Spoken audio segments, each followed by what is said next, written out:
It's the best time of the year. Time to start buying plants and flowers to fill up our yard beds and our containers. But if you're worried about not having enough water to keep those plants healthy, we've got you covered. Our good friend Brian Lloyd says you can have beautiful flowers and conserve water at the same time. It's so good to see you. It's great to see you, We're having a winter catch-up, and I dressed in camo today, apparently. Yeah, I can't. Where are you? I'm blending right in. Just a floating head is all. It smells heavenly. And let's start with some good advice on what to plant. These are pretty, but you say there are some good water-wise options. Yeah, you know, let's just address the elephant in the room, Please. or the yard, so to speak. This water situation that we're dealing with right now, I hear a lot of people all over social media, they're scared that they're not going to be able to plant their flowers. And that's the worst thing to hear because it's not true at all.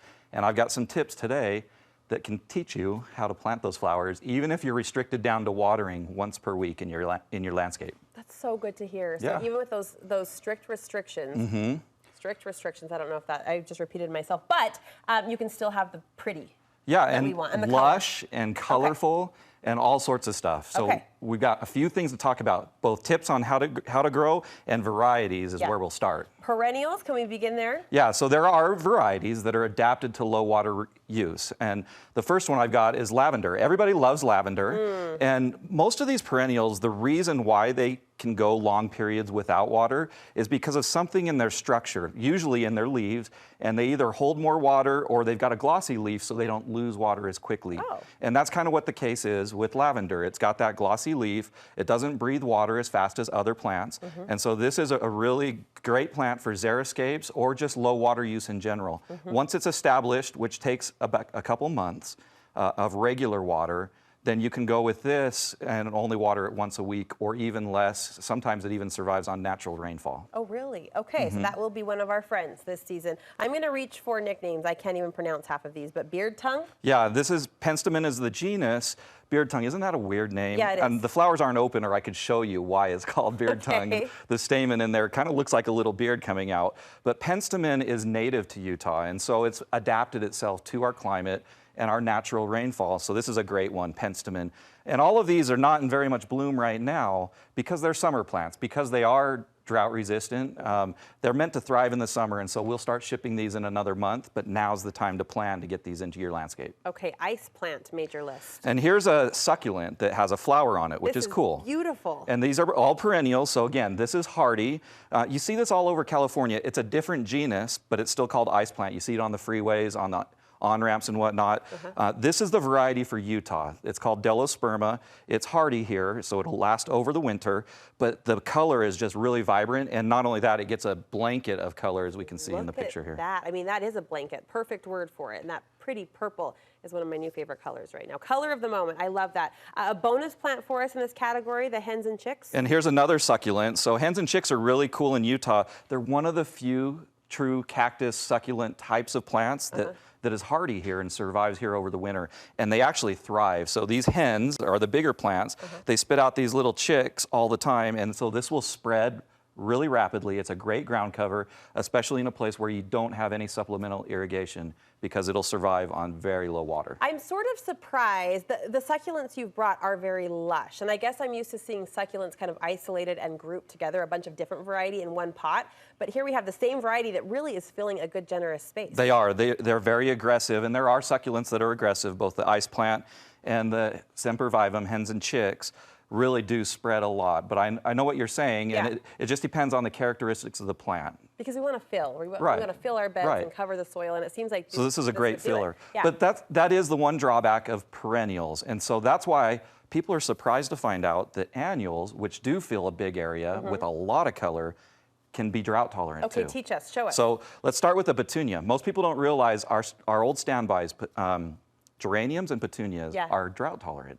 They'll go on low water use, and so that's an old standby that you may not know about, that once it's established, and with annuals, they establish a lot quicker, so within a couple weeks. And when you say establish, what does that mean exactly? So you've got to give them regular water until their roots start to spread out. Yeah. And then once their roots have spread out in a couple of weeks, then you can cut back on the water and get down to once per week. Okay. What's next? And then Vinca, again, this is a summer plant, so it's really young here, Pretty. but I wanted to bring it because you can see the glossy leaves, and it's that glossy leaf that holds the water and helps it survive the summer heat and the low water. I'm so glad you pointed that out. It's such a simple characteristic, and it makes total sense as you describe it. Right. That will be kind of a marker as to what might work for us this year. And super colorful. I always use Vinca in my yard, and it gets the most comments of any of the flowers I use. Okay, one more for us. And then Portulac is honestly my very favorite water-wise annual because it's got the succulent leaf, just like our Delosperma, our ice plant. Yeah. But it gets so much color, and this color is so bright, which you don't normally see in water-wise plants.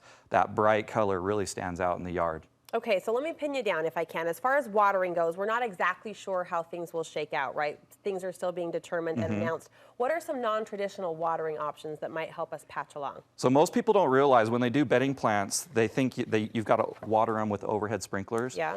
But you can do bedding plants with drip. And this is a drip pipe.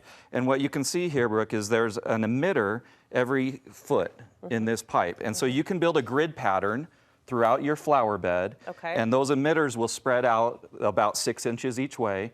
And if you space them a foot apart, each of these lines throughout your flower bed, it will cover and saturate the entire bed and no evaporation like you get with overhead sprinklers. Nice, that direct saturation. So, yeah, you're using all of your water. Okay, and you say using gray water is also a great way to. Yeah, and then finally, if you're really concerned and you're truly on on water restrictions down to once per week, people don't realize you can use gray water. So a couple different options. You can get really elaborate, but the easy ones.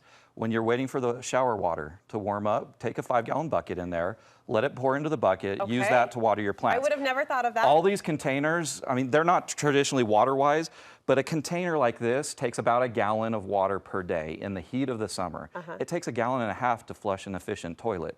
So if you just get and save 1 gallon of gray water, even if you're on restrictions, you can still water your containers every day and have these beautiful planters and hanging baskets. I mean, you're not saying toilet water. That was just illustrative, right? Toilet water and no. Did I say toilet water? I thought you did well, to flush a toilet. No. Shower water. Shower water. I was just teasing. Don't use the toilet water, Brooke, as much as you want to. Thanks for clarifying. But another thing, that's a good point. You don't want to use sink water because you don't want the grease from the foods.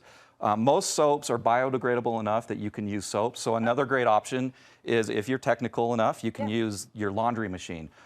Your washing machine drains into the wall, normally into a pipe. You can remove that drain. It's really easy to do. You've got to have enough buckets to capture it all. So you want to know how much water it puts out. You don't want a flood in your laundry room, but get 10 or 15 buckets ready, and as it drains, goes through the drain cycle, you can fill those buckets with water if you're in a pinch. That's someone really determined to have a beautiful blooming. But there's people that do it, believe it or not. I want to meet you. And we're in major drought restrictions this year, but you can still enjoy beautiful flowers if you really set your mind to it. We appreciate you pointing us in a solid direction and helping walk us through it. And you're starting to ship these out now? We've been shipping for a month. The summer varieties will be coming over the next few weeks into the stores in Home Depots and Walmarts. Home Depots, Walmarts. And Costco. Oh, good. That's nice. Olson's Greenhouse taking care of us. Thank you so much. Thanks, Brooke. We appreciate it. Very, very helpful. I felt a lot of people through the screen just like frantically taking notes. We'll post this on our website. I'm sure it will be referred back to many times throughout the season. No toilet water, people. I was just kidding. Sorry, Brian. Sorry.